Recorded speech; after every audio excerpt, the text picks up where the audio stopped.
जय हिंद दोस्तों, स्वागत है आप सबों का नए सेशन में।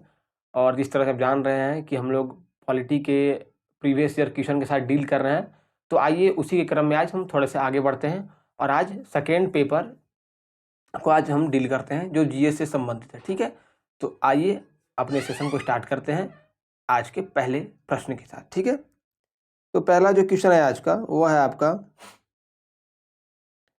इन which state of India is the Travancore temple situated. Bharat के किस राज्य में त्रावणकोर टेम्पल सिचुएटेड है, यानी कि स्थापित है, कहाँ पे है? तो त्रावणकोर जो टेम्पल है वो आपका कहाँ है? तमिलनाडु में स्थित है। त्रावणकोर जो टेम्पल वो आपका तमिलनाडु में स्थित है। ठीक है, इसका सही उत्तर होगा तमिलनाडु, त्रावणकोर। ठीक है, इंपॉर्टेंस एक साइट है त्रावणकोर, वहाँ से क्वेश्चन हमेशा पूछे जाते हैं, ये प्राचीन भारत से संबंधित है। ठीक है, नेक्स्ट प्रश्न की ओर बढ़ते हैं। Which of the following city existed in the Indus valley civilization? किस सिटीज को इंडस वैली सिविलाइजेशन में एग्जिस्टेड किया गया, यानी खोदा गया, पाया गया? तो वो था आपका हड़प्पा। इस ऑप्शन में से क्या हो जाएगा? हड़प्पा। बाकी ऑप्शन देख सकते हैं, अयोध्या है, मथुरा है, ये सब क्वेश्चन, ये सब आपका साइट नहीं खोजा गया था इंडस वैली सिविलाइजेशन के अंदर। ठीक है, नेक्स्ट प्रश्न क्या है? What is the atomic number of carbon as per Mendeleev periodic table? Mendeleev के द्वारा जो पीरियोडिक टेबल बनाया गया, उस पीरियोडिक टेबल के अंदर बताइए कि एटॉमिक नंबर की संख्या कितनी है। तो एटॉमिक नंबर ऑफ कार्बन, यानी कि कार्बन के एटॉमिक नंबर कितने थे मेंडलीव के पीरियोडिक टेबल के हिसाब से? तो इसका सही उत्तर हो जाएगा ऑप्शन बी, दूसरा, यानी कि 6 एटॉमिक नंबर थे कार्बन के। ठीक है, ये आपका केमिस्ट्री से संबंधित क्वेश्चन है। आप जानते होंगे कि जीएस के पोर्शन में केमिस्ट्री से भी प्रश्न पूछे जाते हैं। ठीक है, नेक्स्ट क्वेश्चन को देखते हैं। The study of human population including their size composition and distribution across space and the process through which population change is called demography. Demography इसका सही उत्तर होगा। इसका हिंदी में वर्जन क्या है कि ऐसा द स्टडी ऑफ, यानी कि ऐसी चीज जिसके माध्यम से हम लोग जानते हैं, स्टडी करते हैं ह्यूमन के पॉपुलेशन, यानी कि मानव की जनसंख्या के बारे में, उनके साइज के बारे में, उनके कंपोजिशन यानी मिश्रण के बारे में, और उनके डिस्ट्रीब्यूशन यानी कि बंटवारे के बारे में, उनके अलग अलग भाग के बारे में। तो बताइए उस स्टडी को क्या कहते हैं? तो उस स्टडी को कहते हैं हम लोग डेमोग्राफी, यानी कि जनसांख्यिकी। ठीक है ना, जनसांख्यिकी यानी कि जन को जानने की संख्या जो है वो कहलाती है जनासंख्यी। ठीक है, जनसांख्यिकी इसका हिंदी वर्जन है, प्योर हिंदी वर्जन है। ठीक है, नेक्स्ट जो क्वेश्चन है आपका वो है आपका, which of the following pair of folk dance and state associated with is incorrect? बताइए, मैच द फॉलोइंग टाइप का है, इसमें बताता है कौन इनकरेक्ट है। आप हमेशा इस टर्म को याद रखिए, इनकरेक्ट, जो वर्ड दिया है इनकरेक्ट उसको हमेशा याद रखिए। करेक्ट और इनकरेक्ट में बच्चे क्या होते हैं, कंफ्यूज हो जाते हैं। ठीक है, तो इसे बताइए कि कौन सा फोक डांस जो है वो स्टेट वाइज गलत तरीके से अरेंज किया गया है। इसका सही उत्तर हो जाएगा घूमर। घूमर बिहार में नहीं मनाया जाता। ठीक है, घूमर कहाँ है? घूमर जो है आपका, घूमर राजस्थान साइड में बनता है, घूमर वगैरह जो है, तो घूमर बिहार में मिला दिया गया है, इसलिए इसको गलत मानते हैं। ठीक है, नेक्स्ट जो क्वेश्चन है वो क्या है? विच of the following river rise in the Nepal Himalayas? Nepal के हिमालय से कौन सा रिवर निकलता है? तो आप जानते होंगे बिहार में बहुत सारे रिवर निकलते हैं, लेकिन घाघरा जो इस ऑप्शन में सही होगा, घाघरा जो है वो नेपाल के आपका हिमालय से निकलता है। इसी तरह जो आपका क्या है, जो आपका बिहार में और जो सारी नदियां हैं वो भी नेपाल से ही ढलती हैं। ठीक है, जैसे कोसी नदी है वो बिहार का शोक कहा जाता है, सौरो ऑफ द बिहार। ये कहीं ना कहीं क्वेश्चन पूछा जाता है अलग अलग कंपटीटिव एग्जामिनेशन में। प्रश्न क्या रहता है कि which river is known as the sorrow of Bihar, माने बिहार के शोक के रूप में किस नदी को जाना जाता है? तो वो आपको हो जाए कोसी। वो भी कहाँ से निकलती है? नेपाल से ही निकलती है। देखिए इस ऑप्शन में नेपाल का कोसी नदी का कहीं जिक्र किया नहीं है, इसलिए यहाँ पर घाघरा ही सही उत्तर है। ठीक है, जो नेक्स्ट प्रश्न है, how many different level of court are there in India. तो इंडिया में कितने तरह के अलग अलग कोर्ट बनाए गए हैं। कोर्ट का एक आपका लेवल होता है, लेवल का मतलब होता है कि लेवल 1, लेवल 2, लेवल 3, ठीक है। तो कितने तरह के लेवल बनाए गए, इसलिए होता है कि आपका ग्रेड 1 है, ग्रेड बी है, ग्रेड सी है। तो ये एक लेवल है। लेवल कैसा है कि किसी भी स्टूडेंट का मार्क्स का लेवल होता है कि ग्रेड ए मार्क्स है इसका, ग्रेड बी मार्क्स है, ग्रेड सी मार्क्स है। उसी तरह से कोर्ट का भी लेवल है। फर्स्ट लेवल क्या है, एपेक्स कोर्ट यानी कि सुप्रीम कोर्ट। सेकंड क्या है, स्टेट कोर्ट, जिसको आप लोग हाई कोर्ट कहते हैं। और थर्ड क्या है, डिस्ट्रिक्ट कोर्ट, जिसको आप कहते हैं सब ऑर्डिनेट कोर्ट, ठीक है, यानी कि जिला न्यायालय हिंदी में। सबसे नीचे स्तर का जिला न्यायालय, फिर क्या है, उच्च न्यायालय, फिर क्या है, सर्वोच्च न्यायालय, जिसको कहते हैं उच्चतम न्यायालय, ठीक है, न्यायालय, ठीक है। ये आपका हायरार्की है, जिसको 3 लेवल में डिफाइन किया गया था। इसका सही उत्तर हो जाएगा ऑप्शन 4 यानी कि 3, ठीक है। अगर आगे बात करें तो नेक्स्ट जो क्वेश्चन है वो आपका है, Aves are warm blooded animal and have a खालिस्तान हट। तो अवेस जो है वो क्या है, वो वार्म ब्लडेड, 2 तरह के ब्लड वाले एनिमल होते हैं किंगडम में, एक कोल्ड ब्लडेड एनिमल, एक warm blooded animal. Cold blooded animal कौन सा है, कोल्ड ब्लडेड एनिमल है आपका क्रोकोडाइल। देखते हो क्रोकोडाइल बाहर आता है जमीन से, नदी के पानी से, और क्या करता है, अपने स्किन क्या करता है, हीट करता है। वह क्या, कोल्ड ब्लडेड एनिमल। बहुत सारे एनिमल क्या है, वार्म ब्लडेड एनिमल है, ठीक है। वो पानी, जैसे कि आपका हिप्पोपोटामस, हिप्पो है, वो आपका है वार्म ब्लडेड एनिमल।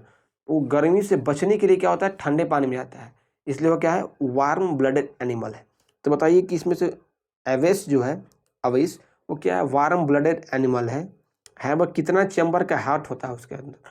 जैसे क्रोकोडाइल के अंदर 4 चैम्बर हट होता है, तो इसके अंदर कितने चैम्बर का हट होता है, तो यहाँ भी 4 चैम्बर हट होता है, ठीक है। ऑप्शन ए इज करेक्ट, यानी कि पहला ऑप्शन जो है 4 चैम्बर्ड एनिमल वो सही है, ठीक है। नेक्स्ट क्वेश्चन की ओर बढ़ते हैं। उस्ताद Zakir Hussain is a famous Indian Khalistan player. तो उस्ताद जाकिर हुसैन जो हैं वो किस चीज़ का एक लोकप्रिय खिलाड़ी थे या हैं, तो वो टेबल टेनिस का एक लोकप्रिय खिलाड़ी थे उस्ताद जाकिर हुसैन, ठीक है। नेक्स्ट क्वेश्चन की ओर बढ़ते हैं। Joint sector industry is one of the classification of industries on the basis of. Joint sector industry, joint sector यानी कि संयुक्त रूप से इंडस्ट्री जब चलाया जाता है उसको कहते हैं ज्वाइंट सेक्टर इंडस्ट्री। इंडस्ट्री 3 प्रकार के होते हैं, आप जानते होंगे। प्राइवेट इंडस्ट्री, जिसको आप प्राइवेटली ऑन करते हैं। एक होता है आपको पब्लिक इंडस्ट्री, जो आपका गवर्नमेंट ऑन करती है। ऑन का मतलब हो गया जो गवर्नमेंट के कंट्रोल में है, स्वामित्व, एक आपका ऑनरशिप का एक हिंदी वर्ड चलता है। अगर आप इंग्लिश पढ़ते होंगे, जैसे BN सर पढ़ाते हैं आपको इंग्लिश, तो वहाँ सर आप देखते होंगे कि अक्सर यूज करते हैं ऑनरशिप। क्या आपके पास इसका ऑनरशिप है, can you have a ownership of a car. एक प्रश्न हो सकता है, क्या आपके पास कार का ऑनरशिप है। ऑनरशिप यार, क्या यार बिहार झारखंड के बच्चे सोचेंगे क्या यार ऑनर बोलता है। ऑनर का हिंदी मतलब है, शुद्ध हिंदी, स्वामित्व, यानी कि अपने अधिकार में करने का अधिकार है आपके पास, उसे कहते हैं ऑनरशिप। तो बताया जाता है कि ज्वाइंट सेक्टर जो है वो किस तरह के ऑनरशिप को प्रोवाइड कराता है। तो ज्वाइंट सेक्टर क्या कहते हैं, ऑनरशिप के आधार पर आपको क्लासिफाई किया गया है, ठीक है। अगर आगे बढ़े आज के 11वें प्रश्न के ऊपर, as per census 2011 which of the following metro cities was the most populated in India. Sir, I have recently taught in the previous session that which metro is a most polluted metro in the India। मैंने अपने previous classes में या previous आपको segment में बताया था ये question के बारे में, क्योंकि ये भी क्वेश्चन क्या रिपीटेड क्वेश्चन है। तो देख सकते हैं SSC का जो एग्जाम का जो नेचर है शिफ्ट वाइज किस तरह से रिपीट कर जाता है, ठीक है। तो ये रिपीटेड क्वेश्चन है, इसका सही उत्तर हो जाएगा आपका मुंबई, ठीक है। वहाँ पर सेकेंड पूछा गया था, याद होगा आपको कि सेकेंड मोस्ट पॉपुलेटेड, यहाँ पर फर्स्ट मोस्ट पॉपुलेटेड, तो मुंबई। मैंने वहाँ बताया था आपको कि मुंबई जो है वो मोस्ट पॉपुलेटेड आपका मेट्रो सिटीज़ है, ठीक है। नेक्स्ट बढ़ते हैं। अब ये मेट्रो सिटी सर, सिटीज़ को 3 टाइप में बांटा गया है। एक टाउन होता है, एक आपका एक टाउन होता है, एक सिटी होता है, एक आपको मेट्रोपॉलिटन सिटी होता है। जहाँ मेट्रो चलती है उसको कहते हैं मेट्रोपॉलिटन सिटी, जो बहुत सारे मतलब कि डेवलप सिटीज़ हैं उसको होता है मेट्रोपॉलिटन सिटी, ठीक है। तो Mumbai one of the metropolitan city of India, ठीक है। नेक्स्ट क्वेश्चन की ओर बढ़ते हैं। Which Indian state government launched project सद्भावना इन फरवरी 2022? थोड़ा सा मेरे को दिक्कत हो रहा है क्योंकि छोटा छोटा लिखा हुआ है, आपके स्क्रीन पर अच्छा से दिखाई देगा। ये क्वेश्चन क्या कह रहा है कि विच गवर्नमेंट यानी कि कौन सी सरकार जो है प्रोजेक्ट सद्भावना जो है प्रोजेक्ट यानी कि जो योजना सद्भावना को लॉन्च करती है फरवरी 2022 में। तो इसका सही उत्तर हो जाएगा असम की जो सरकार है वह प्रोजेक्ट सद्भावना को लॉन्च की है फरवरी 2022 में। ये क्वेश्चन हो सकता है कि इस बार भी 2023 में पूछे जा सकते हैं, अन्यथा नहीं भी पूछे जा सकते हैं। इसको आप ले चलते हैं, ठीक है। रिवाइज हो जाएगा, पूछा जाएगा तो ठीक है। चलिए नेक्स्ट क्वेश्चन। अगर ये सेशन आपको सही लग रहा हो, अच्छा लग रहा हो तो अपने दोस्तों के पास भी शेयर करें और यार सेशन को लाइक भी करें, ठीक है। इससे हम लोग को क्या होता है, एक लाइक ही ऐसा चीज़ है जिससे हम लोग मोटिवेट हो जाते हैं, ठीक है। और बच्चों के लिए और कुछ नया नया सेगमेंट को सर्च करते हैं और लेकर आते हैं, ठीक है। तो लाइक करना बिल्कुल ना भूलें, ठीक। तो नेक्स्ट प्रश्न की ओर बढ़ते हैं। In which year did Tipu Sultan die defending his capital Srirangapattam Srirangapattam जो है टीपू सुल्तान का क्या था, कैपिटल था। और वहाँ पर कब मरते हैं, कब मर जाते हैं टीपू सुल्तान? तो 1799 में टीपू सुल्तान की मौत हो जाती है। और मौत भी क्या थी, कॉन्स्पिरेसी के तहत उस मौत मतलब को मारा जाता है, कंट्रोवर्सी के तहत। और श्रीरंगपट्टम जो कैपिटल सिटी थी वहाँ पर वो मरते हैं 1799 में, ठीक है, यानी कि 1799 में। नेक्स्ट क्वेश्चन को देखते हैं। In the union budget of India 2022, Bharat के राष्ट्रीय बजट में 2022 के राष्ट्रीय बजट में what percentage of tax have been levied on the transfer of digital asset यानी क्रिप्टो करेंसी। क्रिप्टो करेंसी क्या है, इस तरह से डिजिटल करेंसी है। तो बताइए कि क्या उसका वेटेज रखा गया है? तो 30% उसका वेटेज रखा गया था यूनियन बजट 2022 में, ठीक है। क्रिप्टो करेंसी के बारे में आप अलग अलग वीडियो के माध्यम जानते होंगे कि क्या है, एक डिजिटल मनी है, एक होता है फिजिकल मनी, एक होता है digital money. Physical money, what is the physical money? The 5 rupees note, the 2 rupees note, 1 rupees जो आपका कॉइन होता है, 100 रुपीज जो आपका नोट है, वो क्या है, एक फिजिकल मनी है। फिजिकल मनी यार जिसको हम छू सकते हैं, फिजिकली चीज महसूस कर सकते हैं, इस तरह फिजिकल नोट। देखिए ये क्या है, डिजिटली है। डिजिटली आप एक तरह से मान सकते हैं कि जो डिजिटली चीज़ है क्या, फ़ोन पे से एक बंदे को मैंने 100 रुपया ट्रांसफ़र किया, मैंने उसको 100 रुपये का नोट तो नहीं दिया, बस वो पैसा जो है ट्रांसफ़र हो गया। ये क्या है, एक डिजिटली मनी का ट्रांसफ़र है। तो इसी प्रकार का क्रिप्टो करेंसी ये क्या है, डिजिटल मनी है, ठीक है। आई थिंक आप समझ पाएंगे। तो आगे बढ़ते हैं, ठीक है, नेक्स्ट क्वेश्चन की ओर, क्योंकि सेशन ज़्यादा लंबा हो जाएगा, हर चीज़ क्वेश्चन को डिटेल में एनालाइज करेंगे। बस आपको क्या कर रहा हूँ, क्वेश्चन का एक मोड यानी कि क्वेश्चन का नेचर से आपको मैं अवगत करा रहा हूँ। तो अब क्वेश्चन को देखते हैं। Ajit Kumar Doval is the 5th and the current खाली स्थान to the PM prime minister of India. अब बताइए, इतना इजी क्वेश्चन। अजीत कुमार डोभाल जो है वो भारत के 5वें और अभी क्या है NSA है, नेशनल सिक्योरिटी एडवाइजर, भारत के राष्ट्रीय सलाहकार हैं। तो ये यार तो ऐसे ही मार दोगे यार बंदे, ये तो बहुत इजी क्वेश्चन हो गया, ठीक है। तो नेशनल सिक्योरिटी एडवाइजर हैं अजीत कुमार डोभाल, ठीक है, भारत के 5वें हैं।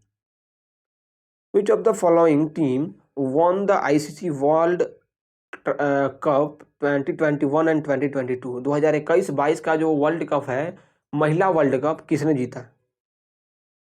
वोमेन लिखा हुआ, ICC वोमेन यानी कि महिला, जो ICC महिला जो विश्व कप है वो कौन जीता? तो इसका सही उत्तर हो जाएगा ऑप्शन ए, ऑस्ट्रेलिया। ऑस्ट्रेलिया इसका सही उत्तर हो जाएगा, ठीक। आगे बढ़ते हैं अपने नेक्स्ट क्वेश्चन की ओर। पद्म सुदर्शनम, एक प्रश्न है, थोड़ा सा ब्लर हो रहा है। Padma Sudarshanam is known as which of the classical dance form? तो ये भरतनाट्यम का क्या है, क्लासिकल फॉर्म है, ठीक है, पद्म सुदर्शनम। नेक्स्ट की ओर बढ़ते हैं, नेक्स्ट क्वेश्चन की ओर। Which of the following does not fall under the non chordates? Non chordates के अंदर कौन नहीं आता है? तो जो आपका वेटिब्राटा एक ऑप्शन है, वेटिब्राटा इसके अंदर नहीं आता है, ठीक है, नन कॉर्डेट्स के अंदर, जिसमें कॉर्ड नहीं होते, ठीक है। ये आपका जो बायोलॉजी से क्वेश्चन है, वहाँ से जाके आप देख सकते हैं इसको, ठीक है। विच of the following is one of the key features of Indian constitution, भारतीय संविधान का कौन की फीचर यानी कि महत्वपूर्ण एक पॉइंट है। तो इसमें क्या है, फेडरलिज्म। मैंने अपने सेशन में बताया था कि भारत क्या है, भारतीय संविधान की 10 विशेषताएं हैं। तो वहां से जाकर आप इस फेडरलिज्म को भी समझ सकते हैं, ठीक है। यार ऑटोक्रेसी गवर्नमेंट यानी कि खुद से राज करेगी गवर्नमेंट, ये तो गलत है। डेमोक्रेटिक गवर्नमेंट है, लोगों के द्वारा चुनी जाती है, ऑप्शन 1 तो गलत ही हो गया। डिपेंडेंट जुडिशरी, यार नहीं, यहाँ पर जुडिशरी या न्यायपालिका जो है वो तो इंडिपेंडेंट है, ये भी ऑप्शन गलत। और नॉन सेकुलर, हम लोग सेकुलर है यार, किसी की तरफ बायस तो नहीं है, तो ये नॉन सेकुलर, ये भी पॉइंट गलत, यानी federalism is a correct option, ठीक है। एकदम इजी आपका प्रश्न भी यहाँ से पूछे जाते हैं, ठीक है। थोड़ा सा आपका कॉन्शियसनेस आपका होना चाहिए, थोड़ा सा आप सिंसियर होने चाहिए स्टडी के प्रति, आप सॉल्व कर पाएंगे। चलिए next question. Khalistan was formed by the Deba Pengurugan and his brother Althariman Pendrugam in 1963 when Kesho Chandra Sen visited Maharashtra with an aim to make people believe in one God and worship only one God। ये एक क्या था, एक trend चला था medieval modern history में कि एक ही ईश्वर होते हैं। तो इसी के चलते जो केशव चंद्र सेन है, जो विजिट करते हैं महाराष्ट्र में, तो जो आपका दरोबा पेंगुरमन एंड हिज ब्रदर अंतरिमन पेंगुरमन 1863 वो कॉन्सेप्ट को करते हैं, ठीक है। तो प्रार्थना समाज का ये कॉन्सेप्ट था कि one God and one worship God, एक ही गॉड है, मैंने एक ही देवता है और एक ही देवता को पूजना चाहिए, ठीक है। ये प्रार्थना समाज का था। केशव चंद्र सेन इसका फाउंडर थे, ठीक है। नेक्स्ट बढ़ते हैं। Which planet is in the solar system is considered as earth twin, यानी ट्विन का मतलब होता है जुड़वा। कुछ नहीं होता है, एक फॉर्म भरे होंगे आप एमटीएस का तो आया होगा, कैन यू आर ट्विन, क्या आप नहीं होता ट्विन का जुड़वा है। तो इस तरह के क्या बताइए कि सोलर सिस्टम में अर्थ का जुड़वा किसे कहा जाता है, तो अर्थ का जुड़वा कहा जाता है वेनस को। वेनस को क्या कहते हैं, अर्थ का जुड़वा कहते हैं, ठीक है। शुक्र को क्या कहते हैं, अर्थ का जुड़वा कहा जाता है, ठीक है। आगे बढ़ते हैं। The who among the following Chola ruler आपका ये आपका एंशिएंट हिस्ट्री का क्वेश्चन है। Who among the following Chola rulers build Nishumbhasudini goddess Nishumbha Sudini goddess temple in the Tanjore में निशुंभ शुद्धनी गॉडेस का टेम्पल किसने बनवाया था, चोला रूलर। याद रखिए, निशुंभ शुद्धनी का जो टेम्पल चोला रूलर किसने बनवाया था, तंजौर में। तो आपका यहाँ पर हो जाएगा विजय लाया जो है बनाए थे, ठीक है। विशुभ शुद्धनी गॉडेस टेम्पल तंजौर में, ठीक है। चोला रूलर थे आपका। ये आपका एंशिएंट हिस्ट्री का पार्ट है, मैं जब पढ़ाऊंगा या मैं आपको डिक्टेट करूंगा जब, तो मालूम बताऊंगा आपको इसके बारे में भी, ठीक है। आपका कहीं ना कहीं आर्ट एंड कल्चर का रिलेटेड है, एंशिएंट हिस्ट्री से है और आर्ट एंड कल्चर का ये पार्ट है, ठीक है। What is the name of Mahatma Gandhi autobiography, यानी कि महात्मा गांधी का ऑटोबायोग्राफी का क्या नाम है, तो the story of my experiment with truth, यानी कि इसका हिंदी हो जाएगा सत्य के साथ मेरा परीक्षण। The experiment of the truth, the study of my experiment with truth, ये गांधी जी के द्वारा उनके लिखा हुआ ऑटोबायोग्राफी है, ठीक है। एक होता है बायोग्राफी, एक होता है ऑटोबायोग्राफी। बायोग्राफी जो दूसरे व्यक्ति लिखे हैं दूसरे व्यक्ति के प्रति, यानी महात्मा गांधी का बायोग्राफी लिखा है सपोर्टेड भीमराव अंबेडकर, तो हो गया ऑटोबायोग्राफी। बट महात्मा गांधी जो खुद से लिखे हैं वो कहते हैं द स्टोरी ऑफ, उसको कहते हैं autobiography, the story of my experiment with the truth, ठीक है। ऑप्शन 2 इज करेक्ट, ठीक है। आज का सेकेंड लास्ट क्वेश्चन है। Who among the following is the first Indian grand master to become women's chess world rapid champion, तो क्या है, केनेरू हम्पी जो है वो फर्स्ट इंडियन ग्रैंड मास्टर थी women chess world rapid champion जीतने वाली, ठीक है। और आज का आखिरी प्रश्न है हमारे सेशन का, the international sand art festival, यानी कि हो गया अंतर्राष्ट्रीय बालू नुमा कलाकारी माने बालू से जो कलाकारी बनाई जाती है, festival is usually held in, कहाँ मनाया जाता है इसको, उड़ीसा में इसको हेल्ड किया जाता है। ठीक है, तो इंटरनेशनल सैंड आर्ट फेस्टिवल कहाँ बनता है, उड़ीसा में बनता है। इस तरह आज के इस सेशन का अंत होता है। फिर मिलेंगे एक नए वीडियो, एक नए कंटेंट के साथ। तब तक के लिए आप खुश रहें, स्वस्थ रहें और इसी तरह पढ़ाई को करते रहें।